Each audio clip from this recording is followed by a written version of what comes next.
Hello and welcome. We're at the track covering the Sport of Kings. Coming up, the latest from Jamaica's Caymanas Park ahead of its lockdown of thoroughbred racing because of the COVID-19 pandemic. Racing stalled as well in Trinidad and Tobago and Barbados. But we have some stories from the USA where Caribbean men made headlines in New Orleans and Florida. Let's go straight to Caymanas Park, the only Caribbean racing facility with action this past weekend. A 9-horse field leaving the parade ring for the racetrack in Saturday's richest event, the US $7,400 non-restricted overnight allowance race over 5.5 furlongs. Best supported in the betting, the 1-horse at 7-1, El Profesor, the 2018 Prince Consort Stakes winner. It was 9-1 for the 3-horse Sergeant Reckless, 4 the 6-5 favourite Peking Cruise, number 5 Wartime at 4-1. 8 Harris Train at 5-1 and number 9 Uncle Frank, the 5-2 second favourite. Here's Bran Rickman's race call. 1100 metres thereof, El Profesor gets a cracking start. Uncle Frank came off at the back with Azaria. Harris Train is now moving fast on the outside, and Harris Train swiftly takes that lead. Sergeant Reckless 2.5 lengths back in second as they run to the half mile. Peking Cruise now beginning to edge closer. El Profesor is on the rail. On the inside of Drummer Boy moving down. Wartime is there. There goes Uncle Frank, asked to progress wide. Bimini races second from the back, and last of all, it's Azaria.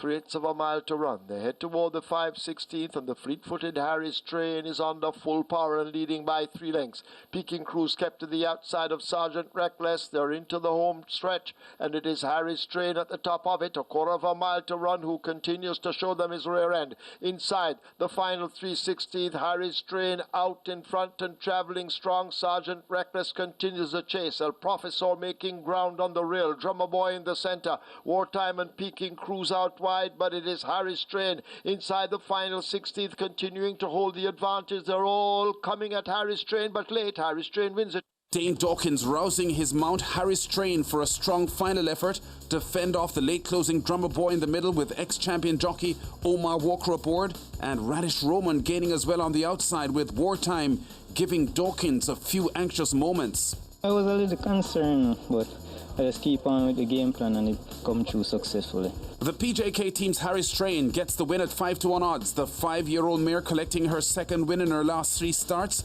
The favourite Peking Cruise last, and second favourite Uncle Frank also off the board. 1 minute 6 seconds, even the winning time for 5.5 furlongs. Closing a double for trainer Ian Prasad. She likes to run in front. She was light today. Basically, our instructions today was, get her out of the gate and do a very uncharacteristic Dane Dawkins ride. Just keep busy, keep going, have everybody chasing. She has the lightweight. With the Lasix now, we find that she's a little bit more resolute as well. And I think the empty stands probably helped her as well, because, sometimes we have to try to dumb the sound in our ears. So with the empty stands, I think that helped as well. So a couple of things came together well. Another highlight of Saturday's meet, the restricted stakes 3-year-old and up 7 furlong run, which had only 5 starters. Among them the smart-looking US-bred grey colt Race Car, who after stalking the pace-setters briefly, was sent by 3-time champion jockey Dane Nelson to challenge on the outside for the lead, approaching the final bend, and made it look easy from there. As they leave the 7/16th, and Race Car joins Sir Alton, and they battle as they will arrive at the 3. Uncle Polly just a length and a half in behind. A neck away to yet again under the pump and being driven, and Sea Cruise remains out of it as the leaders now leave the 5/16th. They're about to come into the lane, and a Race Car now kicks on the outside to take charge. Sir Alton tries to fight over against the rail. Uncle Polly left back in third ahead of yet again, and Sea Cruise now asked to make some ground from the back, but it is Race Car out in front. Dane Nelson using the stick in the right hand. He's looking for his second win on the card inside the final 16th. It is Race Car revved up and going away from them. Race Car, a classy one, and Race Car will win it easily in the end by almost 5. Much the best in the field, the Lakeland Farms Limited's Race Car makes it 2 wins from 2 career starts in a bossy victory by 4 1/4 lengths in the expert hands of Dane Nelson as a 1-2 favourite. The stablemate 6-1 bet Uncle Polly, and 3-5 second favourite Sir Alton chasing in vain. The winning time 1 minute 26 seconds even for 7 furlongs, and trainer Spencer Chung is prepared to be patient with this talented 3-year-old colt. Right now he looks like a good miler. He has good pace and he carries it for a good while. So Right now he's a good miler. I wouldn't really say he's A-class as yet, but with improvement, he can do it. Racing now stalled at Caymanas Park until further notice. Let's head up north now to the USA, one of the major prep events for the Kentucky Derby, which, by the way, has been shifted from May to September because of the COVID-19 pandemic. It's the Louisiana Derby at Fairgrounds Racetrack in New Orleans. Among the starters, the colt New York Traffic, trained by the Barbadian Saffie Joseph Jr. Victory went, though, to the 3-1 favorite, Wells Bayou. In front of empty stands, Florent Giroux, the winning rider aboard Wells Bayou, but a really solid result for Saffie Joseph's New York Traffic. A long shot in the betting at 26-1 under Joe Bravo, earning a valuable 40 points in qualifying for the Kentucky Derby, now set for the 5th of September on the American Labor Day weekend.